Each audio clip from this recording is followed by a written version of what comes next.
Crypto currency کا سوال آئے کسی خاتون کی طرف سے حلال ہے یا حرام ہے. دیکھو کرپٹو کرنسی کے بارے میں جو اس سافٹ ویئر کے جو ماہرین ہیں ان کی رائے میں اتنا اختلاف ہے. پہلے میں نے فتویٰ دیا جائز ہے, ان سے ہمارا رابطہ ہوا, انہوں نے ہمیں پورا سمجھایا ایسے ہوتا ہے ویسے, ہم نے کہا تو جائز ہے, میں نے فتویٰ دے دیا جائز ہے. دوسرے بڑے سے آئرلینڈ کے ہیں, وہ ٹاپ 10 میں ان کا شمار ہوتا ہے, وہ آئے, ان سے میری میٹنگ ہوئی, انہوں نے کہا بھائی یہ ناجائز ہے, اس میں یہ جو انہوں نے بتایا نا کہ یار, میں نے کہا یہ تو صحیح نہیں ہے. پھر تیسرے آئے, وہ ان سے بھی بڑے فنٹر, انہوں نے کہا ایسا ہے جائز ہے. پھر ہم نے کہا بھائی مجھے نہیں پتا یہ جائز ہے کہ ناجائز ہے, کیونکہ اس کے ماہرین میں جب اختلاف ہو رہا ہے. دیکھو اب لوگ کہتے ہیں مفتی لوگ فتویٰ کیوں نہیں دے رہے. آپ کے سامنے کوئی کھانا آیا, ایک آدمی کہہ رہا ہے یہ چوری کا ہے, یہ گدھے کا گوشت ہے, سوری, دوسرا کہہ رہے نہیں گائے کا گوشت ہے. تو مفتی کہے گا بھائی اگر گائے کا گوشت ہے تو حلال ہے, گدھے کا ہے تو حلال نہیں ہے. آپ نے کہا نہیں مفتی صاحب یہ کنفیوژن والا جواب نہیں, آپ تحقیق کرو. میں نے تحقیق کی, قصائیوں کو بلاؤں گا نا میں. ایک قصائی کہہ رہا ہے گدھا ہے, میں نے خود کاٹا ہے.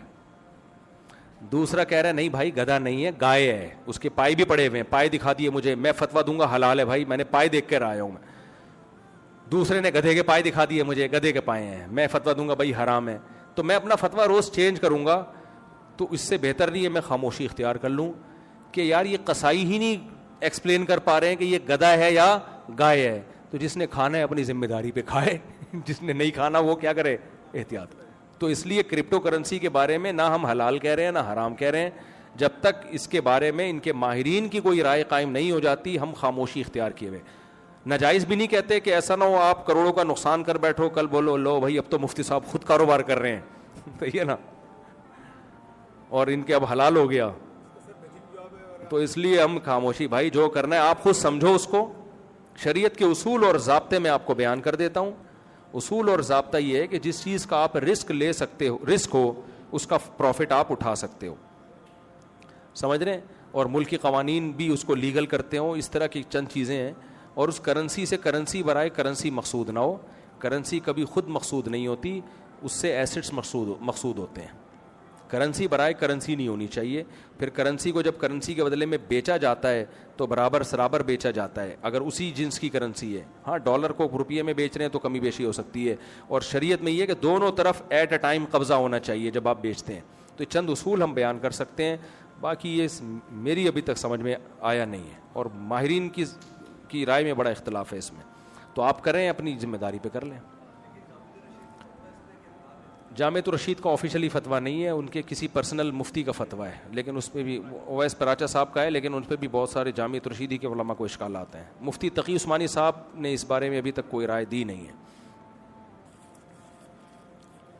مفتی صاحب میرا سوال یہ کہ داڑھی پر کلر کرنا, خضاب لگانا, براؤن لگا سکتے ہیں, بلیک نہیں لگا سکتے. 40 سال کے بعد لائٹ براؤن, کیونکہ آج کل جو ڈارک براؤن ہے وہ بھی بلیک جیسا ہی ہوتا ہے, تو لائٹ براؤن لگا سکتے ہیں 40 سال کے بعد, اور 40 سال سے پہلے بلیک بھی لگا سکتے ہیں. اور خواتین کی ایج اگر 40 سال سے زیادہ ہو جائے تو اگر شوہر کا بہت زیادہ اصرار ہے کہ بھئی بلیک, کیونکہ بعض کی کسی بیماری سے سفید ہو جاتے ہیں, تو خواتین کے لیے اس کی بھی گنجائش ہے. مرد کے لیے گنجائش نہیں ہے بلیک لگانے کی, سوائے جنگ کے موقع پہ دشمن پہ روپ ڈالنے کے لیے. دشمن کو لگے بھئی کوئی جوان ہے, ایسا نہ ہو دشمن کے اتنے بزرگ آ گئے تو دم کر دیں آپ ہمارے اوپر, ٹھیک ہے نا, دشمن پہ روپ کے لیے. نارملی 40 سال کے بعد مرد کے لیے بلیک کلر کی اجازت نہیں ہے, لائٹ براؤن لگا سکتے ہیں. میرا سوال یہ ہے کہ آسٹریلیا میں اسلامک بینکنگ کی انسٹالمنٹ کم زیادہ ہوتی ہے. یار آسٹریلیا میں جو اسلامک بینکنگ ہے اس پہ بہت سارے اشکالات ہیں. مجھے کسی نے بتایا کہ وہ ڈاؤٹ ہے اس میں, ڈرامے بازی ہے اس میں, بینکنگ ہے نہیں. اب مجھے حقیقت معلوم نہیں ہے, تو جب تک میں پراپر وے میں اس کی تحقیق نہ کر لوں میں آسٹریلیا میں جو بینکنگ چل رہی ہے اس پہ فتویٰ نہیں دے سکتا کچھ. کیونکہ جب سے اسلامک بینکنگ آئی ہے نا تو کچھ لوگ اپنے منجن بھی بیچنا شروع کر دیا اسلامک بینکنگ کے نام پہ. اس کی نگرانی کون کر رہا ہے, کیا کیسے ہو رہا ہے, صرف ٹوپی ڈرامہ تو نہیں ہو رہا, پریکٹیکلی ایسا ہو بھی رہا ہے, بڑا مشکل کام ہے. تو اس لیے میں کوئی ذمہ داری نہیں لیتا اس کی. دیکھیں گھر لون پہ مورگیج پہ لینا جائز نہیں ہے, کیونکہ سودی قرضہ ہے وہ. شدید مجبوری ہو تو جائز ہے. شدید مجبوری کسے کہتے ہیں؟ شدید مجبوری اسے کہتے ہیں کہ رینٹ پہ مل ہی نہیں رہا ہو, رینٹ پہ مل نہیں رہا ہو. مثال کے طور پر ایک صاحب مجھ سے ملے, ان کے پشاور کی فیملی تھی, 6-7 بچے تھے ان کے, وہ رہتے ہیں اٹلی میں. کہہ رہے ہمیں کوئی رینٹ پہ گھر دے ہی نہیں رہا, کیونکہ وہ کہہ رہے ہیں ہمیں چھوٹی فیملی چاہیے. تو پھر ایسی مجبوری میں اب روڈ پہ تو نہیں رہ سکتا نا انسان, تو ایسی مجبوری میں گنجائش ہے. لیکن جب تک آپ رینٹ پہ رہ سکتے ہو تو آپ کے لیے مورگیج پہ گھر لینا جائز نہیں ہے. ہاں لوگ کہتے ہیں بھائی ایک گھر تو اپنی ضرورت کی ہے تو ہم کیوں نہیں لے سکتے. گھر یقیناً انسان کی ضرورت ہے, لیکن گھر کا اپنا ہونا انسان کی ضرورت نہیں ہے. سمجھ رہے ہیں کہ نہیں سمجھ رہے؟ اپنا گھر ہونا انسان کی ضرورت اس کو کہیں گے جس کو شریعت ضرورت کہتی ہے. ورنہ تو بحریہ ٹاؤن والے ریاض ملک کہیں گے کہ میری ضرورت 6 ایسے بحریہ ٹاؤن اور بن جائیں, یہ میری بہت سخت ضرورت ہے. تو وہ تو لگژری ہے نا. گھر ضرورت ہے, روڈ پہ نہیں رہ سکتا اپنے بیوی بچوں کے ساتھ. گھر تو اگر وہ کرائے پہ ارینج ہو گیا ہے تو ضرورت آپ کی پوری ہو گئی ہے.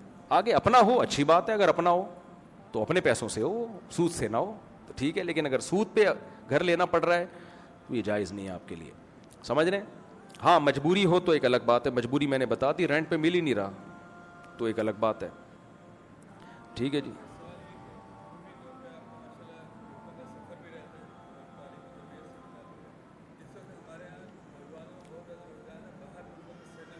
جی باہر ملکوں میں سیٹلمنٹ کو میں تو نہیں پسند کرتا. وجہ اس کی یہ کہ بہت ٹینشن والے حالات ہوتے ہیں باہر ملک میں جا کے, اور پاکستان کے حالات ابھی اچھے ہونے بھی لگے ہیں. آپ مایوسی سے نکل جائیں. ہم لوگوں نے اتنا نیگیٹو سوچ لیا ہے. ابھی دیکھو ڈالر 278 یا 279 پہ آ کے رک گیا ہے. اب کسی سے بھی بات کرو یار ایک اچھی خبر ہے اتنے عرصے تک رک گیا, لوگ کہتے ہیں اب یہ تو مصنوعی ہے. اب نا لوگ آٹو پہ سیٹ ہو گئے ہیں. نیگیٹیوٹی میں آٹو پہ کوئی بٹن دبا کے چلا گیا ہے ہمارا. یہ مصنوعی نہیں ہے. جو اندر کی خبر ہے نا, میں ایک مشہور آدمی ہوں تو ظاہر ہے ہر طرح کے لوگوں سے اٹھنا بیٹھنا ہوگا نا ہمارا. کیا خیال ہے؟ ہر طرح سے. میں رکشے والے کے پاس بھی بیٹھتا ہوں اور بڑے بڑے بیوروکریٹس ہیں ان سے بھی ہماری گپ شپ ہوتی ہے. ہر طرح کے لوگوں سے ملتے ہیں ہم لوگ. تو ڈالر اصل میں 278 یا 280 چل رہا ہے میرا خیال ہے. اصل میں اور نیچے آ چکا ہے. اس کو یہاں روکا گیا ہے کہ ایک دم سے نیچے آنے میں بھی بہت سارے نقصانات ہیں. ورنہ ڈالر بہت, ہماری کرنسی پہلے سے بہت زیادہ اسٹیبل ہو چکی ہے. بجلی کا بل 7 روپے جو کم کیا گیا ہے, اب لوگ اس پہ بھی باتیں کر رہے ہیں اب یہ سب ڈرامہ نہیں ہے. یہ واقعی میں سستائی ہوئی ہے, سچی مچی کی سستائی ہے یہ. تو کبھی کوئی اچھی خبر سن کے خوش ہونے پر گورنمنٹ کی طرف سے کوئی پابندی نہیں ہے. خوش والی جیسے غم کی بات پہ غم ہونا نیچرل ہے. بہت سارے غم ہم نے پاکستان میں دیکھے. مجھے یاد ہے میں نے GTO 125 رکھی ہوئی تھی کاواساکی میں, پیٹرول بہت ڈلتا تھا. میں ایک دن گیا تو پیٹرول ہی مہنگا ہو جا رہا تھا. نواز شریف کی حکومت تھی, پھر مہنگا ہو گیا. میں نے کہا یہ کیا ہے یار, جب آؤ 5 روپے مہنگا. تو ایک اور ساتھ بائک میں میرے بندہ ساتھ میں نا, میں نے کہا آپ کو ٹینشن نہیں ہو رہی؟ کہہ رہے یار اکیلے میرے لیے ہوا ہوتا تو ٹینشن ہوتی, سب کے لیے ہو رہا ہے نا. تو مجھے بڑی موٹیویشن ملی اس سے. میں نے کہا بات تو صحیح ہے یار, سبھی کے لیے ہوا ہے, کوئی میرے اکیلے کے لیے تھوڑی ہوا ہے. تو جیسے غم کی خبر پہ ہمیں غم ہونا نیچرل ہے, تو خوشی کی خبر پہ خوش بھی ہو جانا چاہیے. ڈالر بہت زیادہ اسمگل ہو کے جا رہا تھا افغانستان, اس پہ آرمی نے کنٹرول کیا ہے کافی حد تک, اس کو روکا ہے, اور اس کے لیے بڑی قربانی دینی پڑی ہے. یہ بچوں آسانی سے نہیں ہو گیا. بہت زیادہ فوجی جوان شہید ہوئے ہمارے بارڈر پہ, اور بھی ہو رہے ہیں. اور جو اچھی خبر آئے اس پہ خوش ہو جایا کرو, ٹھیک ہے نا, کوئی ٹیکس نہیں کٹے گا اس پہ. تو اکنامکلی پاکستان کچھ بہتری کی طرف جا رہا ہے. تو اس لیے میں کبھی مشورہ نہیں دوں گا کہ آپ باہر جائیں. یہاں بہت کچھ ہے, لیکن کوئی جا رہا ہے تو بھی جائز ہے, اس پہ بھی ہمیں اعتراض نہیں ہے. کمانے کے لیے اللہ نے پوری دنیا رکھی ہے. لیکن ایک بات ہے کہ سیفٹی کا خیال کریں. پاکستان میں کراچی میں خاص طور پر محفوظ نہیں ہیں آپ. جو ڈاکوؤں کا راج ہے اور یہ جو کچھ ہو رہا ہے نا, اس میں اگر آپ سیکیور ہونا سب سے پہلے ضروری ہے. اگر کوئی ان سیکیور ہے تو پھر تو نکلے بھائی, وہ باہر جائے وہ. کیونکہ ایسے کیا فائدہ, آپ نے پیسہ کمایا, کوئی ڈاکو لوٹ کے لے گیا. تو یہ بہت ہو رہا ہے. کہ میں نے ایسے کروڑ پتی لوگ دیکھے پھٹ پٹی بائکوں پہ گھوم رہے ہیں. کیا ہو گیا بھائی تمہارے پاس اتنا؟ کہتے ہیں یار اگر ہم گاڑیوں میں گھومیں گے لوٹ لے گا کوئی, ہمیں مار بھی دیں گے. تو کراچی میں یہ امن بہت خراب ہے, تو اس کے خلاف احتجاج کریں, یہ بدامنی کے خلاف حکومت پہ دباؤ ڈالیں. تو یہ ایک بڑی خطرناک چیز ہے. یہاں علماء کونسل کا فلسطین کے مسئلے پر جہاد کا فتویٰ آ گیا. اب ہم عام مسلمان سے اللہ تعالیٰ کیا ایکسپیکٹ کر رہے ہیں کہ ہمیں کیا کرنا چاہیے؟ دیکھیں جہاد فرض ہے استطاعت کے بقدر. اگر بارڈر کھل جائے نا فلسطین تک پہنچنے کا, تو میں سمجھتا ہوں کسی مفتی کو فتویٰ دینے کی بھی ضرورت نہیں ہے. لوگ اتنے جذباتی ہیں, پہنچ جائیں گے سارے. غلیلیں لے کے پہنچ جائیں گے, جس کو چاقو لے کے پہنچ جائیں گے, اتنی بڑی تعداد ہے. مسئلہ سارا یہ ہے کہ بارڈر اتنی مضبوطی سے بند کیا ہوا ہے کہ کوئی پر نہیں مار سکتا, تو کرے کیا آدمی. تو اب ہمارے پاس یہ ہے کہ یا تو ہم ان کی مدد کے لیے لیگل وے میں ٹرسٹ کے ذریعے پیسے بھیجیں, وہ ہم بھیجتے رہتے ہیں جو ہمارے بس میں, یا یہ کہ ہم دعا کریں ان کے لیے. جی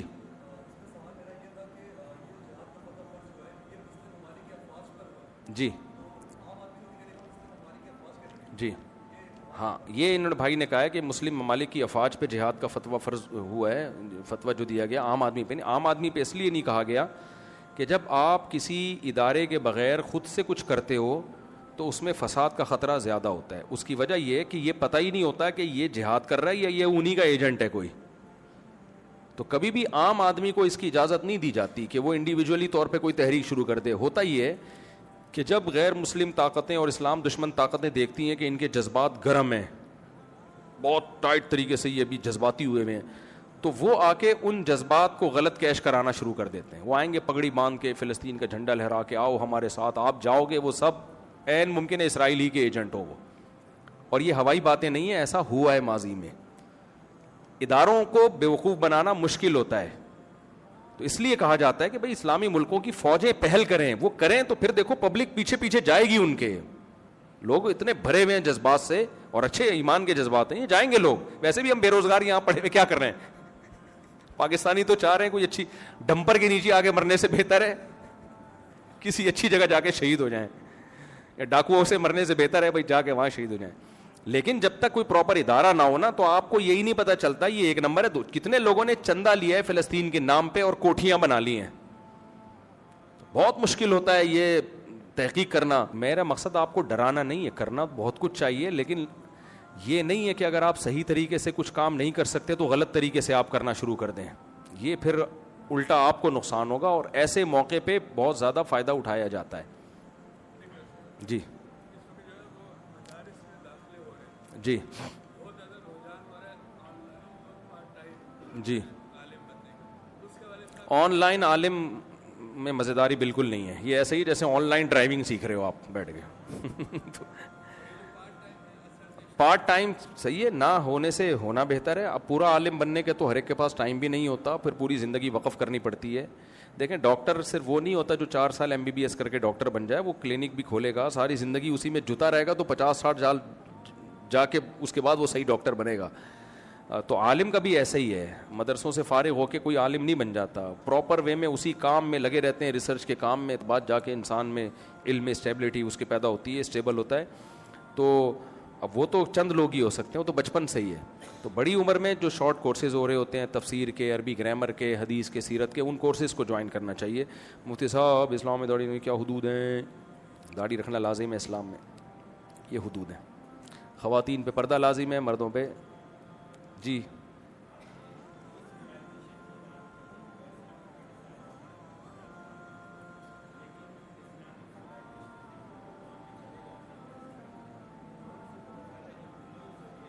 جی انسپائر نہیں ہوتے. ہاں جی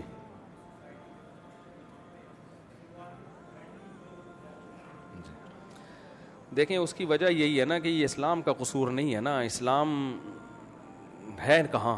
اسلامی ملکوں میں اسلام ہوتا تو ہم کہتے نا, تو ہے نہیں نا. انہوں نے جو اسلام کی جو اس طرح کی تعلیمات تھیں وہ لے لی انہوں نے, ایمانداری, دیانتداری. اب قرآن کیا کہتا ہے, ناپ تول میں کمی کرنے والوں کو کیا خوف نہیں ہے کہ خدا کو جواب دینا پڑے گا؟ قرآن کہتا ہے ایک قوم ناپ تول میں کمی کرتی تھی, ہم نے پوری قوم تباہ کر دی. لیکن ماشاءاللہ یہ آیتیں ہم تراویح میں پڑھ کے رو رہے ہوتے ہیں, اس کے بعد جا کے پھر وہی خود ٹھگ رہے ہوتے ہیں کسٹمر کو. تو باتیں کرنے پر گورنمنٹ کی طرف سے کوئی پابندی نہیں ہے. میں بھی بہت اچھی اچھی باتیں کر رہا ہوں, آپ بھی کر رہے ہیں. پریکٹیکلی اصل میں یہ تعلیمات بھی ہماری سوسائٹی میں ہے نہیں. مذہب کا ایک رخ دکھایا جاتا ہے, دوسرا رخ دکھایا ہی نہیں جاتا نا. اللہ نے شعیب علیہ السلام کی قوم کو کرپشن کی وجہ سے ہلاک کیا ہے. پوری قوم تباہ ہوئی ہے کس جرم میں؟ کرپشن تھی اس میں. تو یہ اتنا بڑا جرم ہے کرپشن, ہم سب کر رہے ہیں. میں نے 5 بڑے بڑے اسمگلروں کے نام سنے, میں نام ان کے نہیں لوں گا, ایسا نہ پولیس والے مجھے بولیں کہاں ہیں وہ, تو میں پھر چوڑے میں آؤں گا. اور بہت بڑے بڑے ڈرگس کے اسمگلر ہیں, چرس اور ہیروئن کے, اور 5 کے نام بتاؤں کیا ہیں؟ فرضی نام لے رہا ہوں, اوریجنل نام نہیں ہے. ایک کا میں نے پوچھا یار اس کا نام کہتے ہیں حاجی سلیم, یہ کون ہے جی؟ حاجی جمشید. یہ کون ہے جی؟ حاجی ستار. یہ کون ہے جی؟ حاجی وسیم. یہ کون ہے جی؟ حاجی غفار. میں نے کہا حاجی لگانا ضروری ہے یار, کام کیا ہے؟ ہیروئن کے اسمگلر, چرس کے اسمگلر, کھرب پتی, سب کیا ہیں؟ حاجی. اور آپ ان کے کپڑے دیکھیں, سفید کاٹن کلف, مونچھیں وونچھیں صاف, ایسے لگ رہا ہے آدمی کہتا ہے ابھی حج کر کے ابھی آیا ہے. صحیح ہے نا؟ تو یہ چل رہا ہے مارکیٹ میں.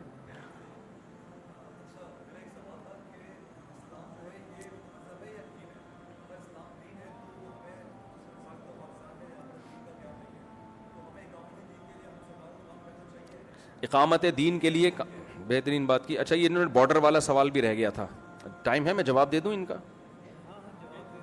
2 سوالوں کا میں جواب دے دوں, 2 سوالوں کا جواب دے دیتا ہوں. دیکھیں اسلام میں بارڈر کا حقیقت میں تو تصور نہیں ہے, ٹھیک ہے نا, ایک دارالاسلام اور ایک دارالحرب, لیکن کچھ چیزیں ہونی چاہیے, ہوتی نہیں ہیں. جب نہیں ہے تو پھر کیا کرنا چاہیے, یہ بھی اسلام نے ہمیں بتایا ہے. میں ایک مثال سے بات سمجھاتا. اسلام نے کہا جو حاکم ہے نا, جو آپ کا خلیفہ یا لیڈر یا حاکم, وہ نیک ہونا چاہیے, وہ پڑھا لکھا ہونا چاہیے, وہ عالم ہونا چاہیے. کیا خیال ہے؟ ہونا تو یہی چاہیے, لیکن جب نہیں ہے تو کیا کریں؟ ہے کون جناب؟ تو اب کیا کریں, اس کو بم سے اڑا دیں؟ تو اسلام نے دوسرا بھی ہمیں حکم دیا, اسمعوا واطیعوا ولو استعمل علیکم رجل حبشی کأن رأسہ ذبیبہ. صحیح بخاری مسلم کی بہت ساری حدیثیں اس پر, کہ جب بھی کوئی ایک حاکم ہو, چاہے جو مرضی ہو, تم نے امت کی اجتماعیت کے لیے اس کی اطاعت کرنی ہے. اور آسان, میں آپ کی بات کی طرف آ رہا ہوں. امام کیسا ہونا چاہیے؟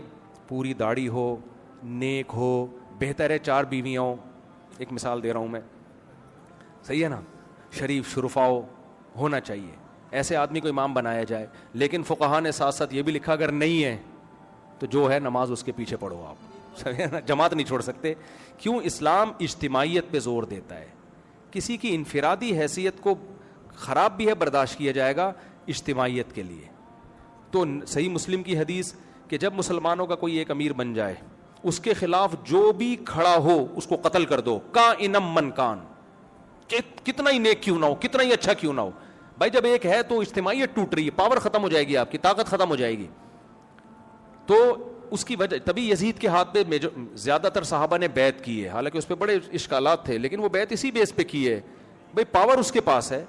تو اگر ہم بغاوت کریں گے تو 2 ریاستیں ہو جائیں گی, امت کا شیرازہ بکھر جائے. حجاج بن یوسف کتنا ظالم تھا, حضرت ابو ہریرہ جیسے صحابی حجاج بن یوسف کے پیچھے نماز پڑھا کرتے تھے, آ کے جمعے کی نماز بھی اسی کے پیچھے پڑھ رہے ہیں, اسی کی اطاعت کر رہے ہیں, بڑے بڑے صحابہ.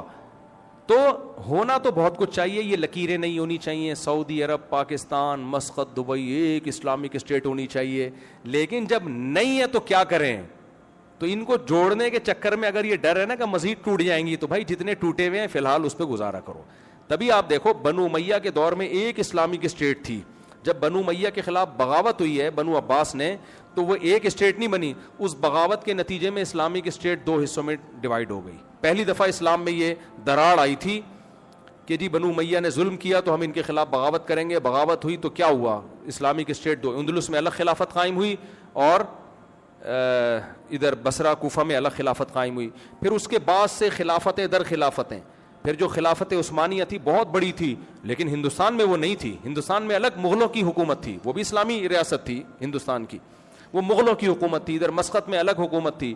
تو اسلامک اسٹیٹ بنو امیہ کے بعد آج تک کبھی ایک خلیفہ پہ لوگ جمع نہیں ہوئے ہیں. تو سب علماء کا ہمیشہ سے یہی فتویٰ ہے کہ جہاں جو خلافت ہے, جو حکومت ہے, اس کو مزید توڑنے کی کوشش نہ کی جائے, وہیں کے جو بادشاہ اس کی اطاعت کی جائے. تو کچھ کام ہونے چاہیے, لیکن نہیں ہو رہے تو ہم گراؤنڈ ریئلٹی کو دیکھ کے چلیں گے. ان کو ایسے طریقے سے جوڑنے کی کوشش کرنا کہ وہ مزید ٹوٹ جائیں, یہ نہیں ہو سکتا, یہ جائز نہیں ہے.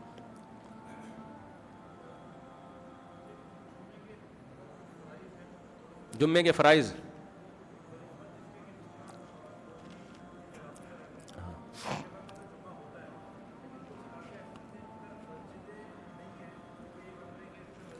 دیکھیں جمعے کے لیے ضروری ہے کہ بڑا قصبہ ہو یا شہر ہو. گاؤں دیہاتوں میں صحراؤں میں جمعہ نہیں ہوتا. بس حدیث سے کہیں بھی ثابت نہیں ہے کہ صحابہ کے دور میں، نبی کے دور میں کسی گاؤں میں جمعہ ہوا ہو.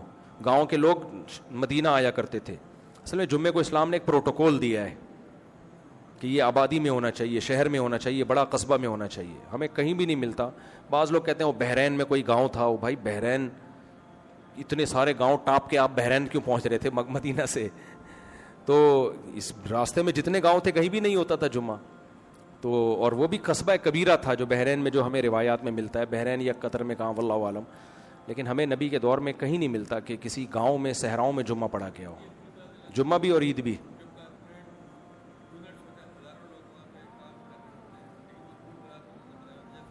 ہزاروں لوگوں سے نہیں ہوتا. لوگ جتنے جنگل میں 100,000 لوگ بھی ہوں گے، جمعہ نہیں ہوگا وہاں پہ، ظہر پڑھیں گے. اور شہر میں 4 آدمی بھی ہوں تو جمعہ پڑھ لیں. وہ سمجھ رہے ہیں؟ 2 آدمی جمعہ نہیں پڑھ سکتے. جماعت ان کم از کم 4 افراد ہوں جمعے کے لیے. 2-3 افراد کا جمعہ نہیں ہوتا. ٹھیک ہے نا؟ چلیں بھائی کافی ہو گیا میرا خیال ہے. سبحانک اللہم و بحمدک اشہد ان لا الہ الا انت. چلیں ٹھیک ہے، نماز پڑھیں.